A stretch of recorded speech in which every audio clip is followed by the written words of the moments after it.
What do you hope to get out of the weekend? That's a very, very good question. I just think that the NAB Cup, you have to virtually start at your first game, AFL game, and work backwards to see what you want from round one going forward.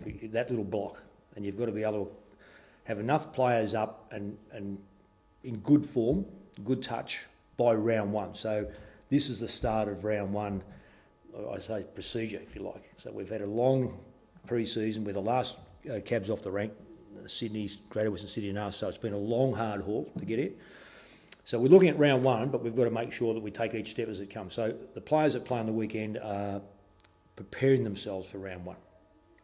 So that's what we're after. So we're looking at good form, we're looking at winning form, looking at a change of game style, and we're looking at trying to be healthy by round one. Oh, no, not much at all. Not much at all. It's, I think it'd be fair to say that there was a fair defensive mechanism here over the last few years.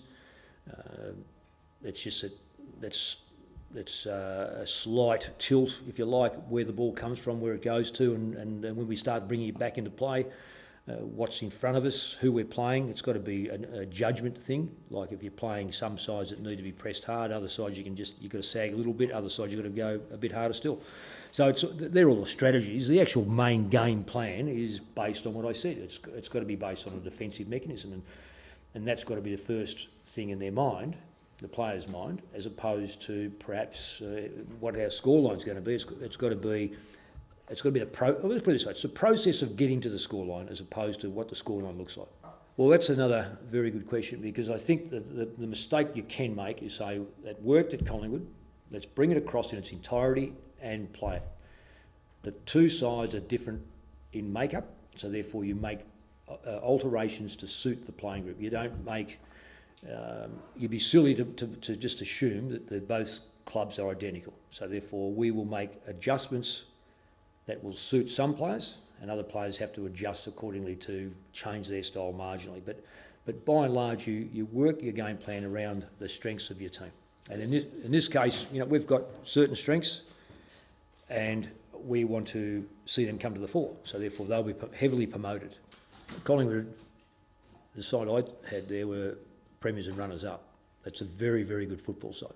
This side has finished just in the 8 and outside the 8. So there's the difference. It's one was a winning side 2009, 10 and 11, and this side is still finding its feet in some areas, but found it in others. I mean, there's some great players there, but there's also a lot of young kids that haven't experienced the senior football or senior finals football.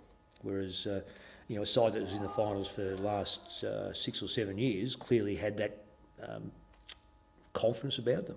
So it's about a building. In some instances, it's not a mechanism. It's actually a confidence-based thing. No. It's what Rob said. It's getting to round one. We want to get. I don't expect too many of the senior players to play every game up to round one. I want, and I saw senior players. These are the experienced players. These are the ones that don't need to overly prove what they are good at, because I've seen enough of them to say, well, I know they're good at certain things. Then there's a real big group of players, large group of players, that I don't know a lot about in terms of, you see them occasionally, then you don't see them. I want to find out what makes them tick. They're the ones that we've got to play through this series to see who can put their hand up for round one. Blokes like Judd, Murphy, Simpson, Cruiser, Betts, and these sort of blokes, very well recognised, very well. We know their capability, so therefore round one's their goal, and how we achieve it through the fitness program and that's what we look for. And I'll share with you the fact we've got 5 leaders. Look, everyone jumps up and down. Nick Eigen has been chosen as one of the captains, and it's a surprise to the media. It's never a surprise to us in here. Jared Waite will be in that category as well. Hopefully by the end of the series, he'll also captain the side. It's going to come from one of those 5 blokes. Best players don't necessarily make best players. Best players don't make best captains. So the 3, just to get it clear, is now perhaps as wide as 5. Well, there's 5. Who reported it? You blokes have got a very good assumption. You don't really get the facts. Okay, the facts are we've got 5 players in the leadership group, chosen by the players and then confirmed by us. Each one are considered equal grounds to take over the captaincy. It'd be fair to say 5 years ago, no one picked Nick Maxwell. And he's still there, so he must be doing something right. So it's not a matter of, and Nick's far from their best player. He may think he's their best player, he's far from it. But he's their best leader. So that's where it comes from. It's not a matter of how many kicks you get, it's what you can do with your team. No, it'll be a match committee. And that'll go to the board. We'll just we'll clarify if that's what they want. At the Players don't vote on it at all? No, they've already voted. They've voted on the leadership group to bring it to 5. You know what my policy is on that, and the tail does not wag the dog. Well, just wondering whether you've changed over a year. Not that much, Rob. No. Still like my cup of tea or a cup of good coffee. It is exciting. I'm rapt to be back. It's just great to be around a football club where blokes have battled through a good pre-season. We've gone overseas. We've climbed the mountains and gone down the ditch and they've had those experiences, and we've got through to December. Now we've got through until right now. We know that we've got to rest tomorrow, train on Saturday, fly out. It's fantastic. I feel really comfortable in the organisation. I've got some very good, Rob Wiley I've brought on board, and I've had some friends from Collingwood come over here, and there's some players I've coached in the Australian Irish side. So it was an easy step to come into, and now I'm seeing some young players that I knew by name, but not by their nature or their football prowess, and now I'm seeing that. So it's great to be back. If that becomes a M. Malthouse versus Collingwood or whoever else, that is so selfish. I'm not into that sort of stuff. It is all about the fact that the 22 troops that go down the race are representing 50,000 members in our case. First round Richmond, second round Collingwood, etc., etc., etc. Every game must be taken on its merits. Every game's got to be considered life and death. Every game has got to be considered your last game you ever play. Play accordingly. So that's the mantra, and that's what we stick to. But we also very much take on board there are no limits. I think that mankind is just, through the education, through wherever you cut some, perhaps your colour, your creed or whatever, you are constantly told there are limits. And I think players in this competition, and I'll say here, appear to have had limits. And I'm saying to these guys, there are no limits. Jump up and surprise us. And don't be hindered by expectations of the past. And who knows where that takes you. Well, there's no difference when I coach Collingwood against West Coast. When you're at a place long enough, you get to know the place and you're a part of it. But I can only give a certain amount to the player group. They play the game. And round one is, you talk about taking 1 week at a time. We're taking these NAB Cups 1 week at a time, but we are very, very mindful of the fact that these 4 weeks represent our preparation for round one, not round two, round one.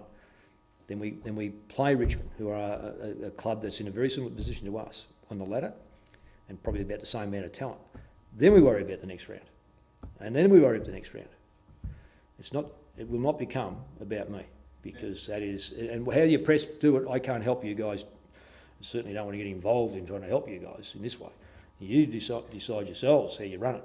But I'm just saying to you, this is going to be Carlton playing Richmond, and then they play round 2 and round 3 and round 4. Well, would I be surprised at someone who's 8 years older than me? No, we go back a long, long way, and he calls me Grumpy. That was actually my nickname for him. But anyway, so no, it's good. Is he coaching, or is Leon Cameron coaching? I don't know. You should ask him. Oh, well, I don't really know any more than what you guys know. And I'm sure the AFL have got a pretty good hold of what's happening out there, and as they've vested, and it's an administrative matter which has been well looked after, and I think that as long as you look after yourself in that regard, you go forward. Oh, it doesn't worry me. In fact, the cleaner the game, the better the game, the more more transparent the game, then we can when it all hit, everyone, I reckon nearly every football person just put their head down and thought, oh, are we all going to be painted with that same brush and thought of outside? I mean, it was almost like, you know, this is a football environment. I've been in that football environment for 40 odd years.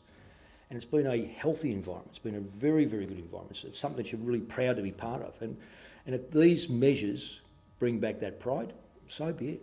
Well, look, Essendon aside, please, Essendon aside, my advice to every new coach is do everything.